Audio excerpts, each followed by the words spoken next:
Hi, I'm Anna Bennett, this is The Video Shop, and in this episode of Reacts, we'll look at the title sequence for Honey Don't. I suspect many of you won't have seen this film when it came out this year, which is a shame as the titles are pretty interesting. They were designed by Paul Donnellon and his company Kinetic Popcorn, and play out to a cover of this track, We've Got to Get Out of This Place by The Animals. I can't afford to license the track, which is a cover by Brittany Howard, and I only mention it because I think the choice of song is relevant. If you want to watch these credits with the music, I've popped a link below, but I'll just yap over this sequence as it plays here. Apparently this film is the second instalment of a lesbian crime trilogy, written by Ethan Coen and his partner Tricia Cooke, and directed by Coen.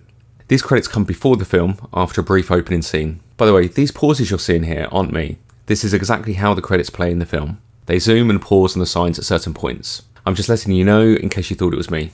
I reached out to Paul to ask about this, and he was kind enough to answer my annoying questions, as well as point me towards this process video he's uploaded. So stick around as we'll dig into the process of these credits. Another thing I pestered him about was where all this footage was shot, because while the film is set in Bakersfield, California, they actually filmed it in New Mexico. You're probably thinking, who cares? Well, one of the things I love about montages like these is that while they serve as basic mood setting, in this case showing the audience where the story is located, they're also documentation. Paul even describes it as documentary footage, rather than say B-roll.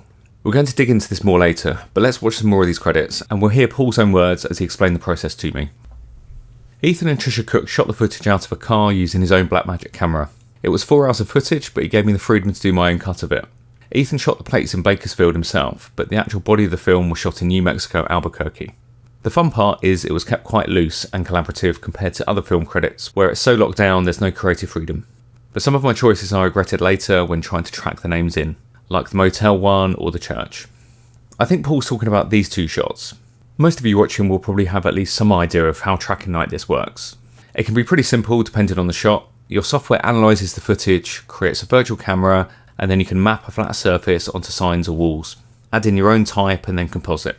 The shots Paul mentioned aren't easy to composite. This shot of the motel sign has motion blur which needs to be matched.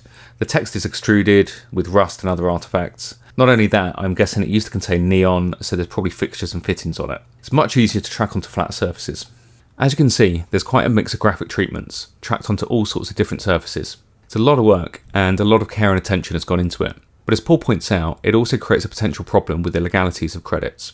Oh, look at this little dog here. Who's a good cow? Who's a good cow? What was I talking about? Okay, as Paul points out, there are legal stipulations from actors' contracts that they have to have equality, so each credit has to feel like it's a similar size to every other. So when you get shots from further back, or different framings, Paul had to crop in to maintain the same weight and balance. Same for choices of typeface, or some like the motel sign, which had to feel like it's the same as the other cast members with, say, a hand-painted sign. As a result, you can see in the sequence, pauses have been added, which weren't Paul's idea.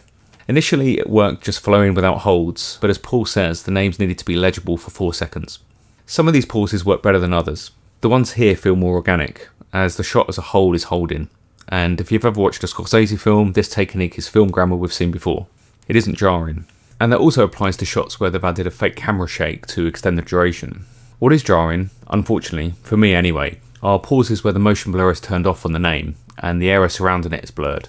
This shot possibly had too much motion blur inherent, so it was a risky one to pick simply because the viewer was always going to struggle to read any text on the side of this building. But having this text completely unblurred throughout isn't the way I would have gone. This one here is more subtle. It looks like a screen grab with a slow push in and zoom added. But again, motion blur, no motion blur. And something similar here. You can also feel the shot's been cropped into. It's such a shame they had to do this as the compositing is solid. I love the choice of shot for this credit. There's so much thought gone into this sequence that you might not notice on one viewing. This one too is great. The design and the pause doesn't feel out of place. But again, if I'm being a picky bitch and going back, where's the motion blur here where it actually should be present?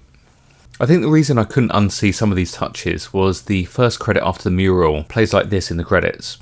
And if you're not noticing anything about this shot, then I probably lost you a few minutes ago anyway. But bear with me while I get granular. So I brought this shot into After Effects, I know, and this is the shot I suspect as it was applied from Ethan Coen up to here, and the framing, as I said, the compositing, the way this has been integrated into the shot is really lovely, and I suspect this is a camera move as it was shot because there's a bit of perspective on this. But then from here, obviously because of legal reasons, they've had to sort of push into this, but then when it pauses, you've got the zoom effect, and aside from the type on the sign not having the motion blur like everything else does, which I've already wanged on about, what it makes you feel like is the camera's still zooming, pushing into something, so you're kind of expecting to push further in up here, this area, after this point, but it doesn't. It suddenly just goes all of a sudden over to here, and you've got another optical sort of push in to these women over here, and then it just carries on for a little bit. So all of this after here is sort of like artificial in After Effects or whatever software they've used. It's a choice, and I know they've had to sort of, push in for legal reasons into the sign, but I very quickly sort of fudged something together where it might look less jarring. So yeah, maybe the camera moves are a bit too smooth, but for example, if you pause here, you've still got the motion blur, but then it's carrying on into it afterwards, which maybe feels a bit more sort of organic, and you're actually pausing a shot, and then again, the same thing over to here.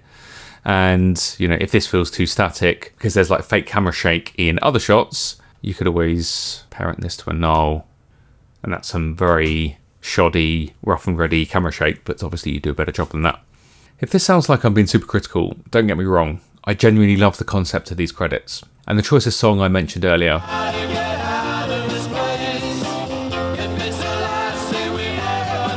It's creating a vibe for the viewer, priming us for what's to come. It's interesting seeing the development of the design process as Paul lays out in his video. Originally, Coen wanted a more graphic approach and referenced these titles for Smokin Aces. This was when Paul had only read the script, but the concept evolved once he got the rushes of the montage footage. Instead of a highly stylised approach, the final sequence is more discreet. It relies on the scene setting of the Bakersfield footage. The titles blend in for the most part, and as Paul says, the approach is about staying true to Bakersfield.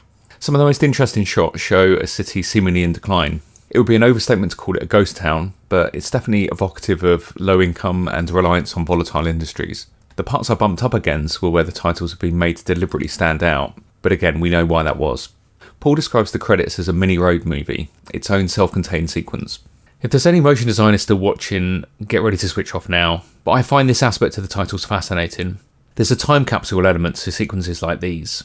They very often appear at the start of films to give texture and establish not just geography, but social geography, class, culture, mood. When I watched Honey Don't, I couldn't help thinking of films where the socio-economic backdrop was a vital component of its DNA. I thought specifically of films I've seen dozens of times since my childhood in the 80s, and I can't help that these films are almost exclusively set in the US. I was raised on Eddie Murphy, not Tarkovsky. But this is exactly why the credits for Honey Don't resonate so much with me. At the time, I had little interest in the details which were captured in these vignettes. I mean, just this shot. I swear, I've seen Trading Places 50 times and I've never noticed this woman here just missing the bus as it pulls out. It might sound silly or obvious, but because this is all real, it provides texture. The locations themselves will be fascinating enough, but for me, the people that are captured in these shots make them priceless. Real people just going about their days. It's not staged. Bear with me while I play you an excerpt from the audio commentary of Beverly Hills Cop. I told you I was raised on Eddie Murphy. You're about to hear the director Martin Brest talking about shooting second unit footage for the opening montage. We went to Detroit and we shot this opening title sequence after we were finished with all the chase stuff. This guy was describing, as it turns out, he was actually describing the trucks and the truck chase to one of his buddies. I found out when we went up to him to get clearance. We were shooting all of these shots out of a unmarked van, almost like surveillance footage.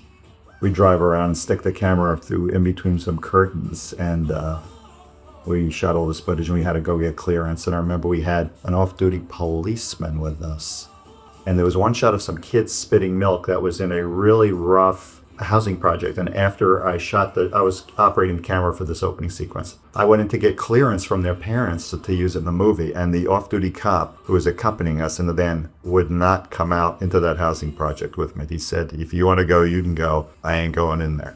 And I went in there, knocked on the door, and found my mother and got clearance to use the shot. This isn't radically different from how Ethan Coen would have shot the montage for Honey Don't. Unlike, say, the titles for Little America recently, which are thematically similar, Paul had to make the concept work with footage he was supplied. It was technically challenging and there were compromises, as we've seen. But for me, I think it's irrelevant what you think of the film or the titles. If you look back over film history, and the further back in time you go, you start to appreciate how sequences like Honey Don't serve as minor historical artefacts, a small part of an unofficial, ever-expanding historical document. What do you think? Am I being a total bore? Let me know in the comments. Hope this was useful. Thanks for watching. See you again soon.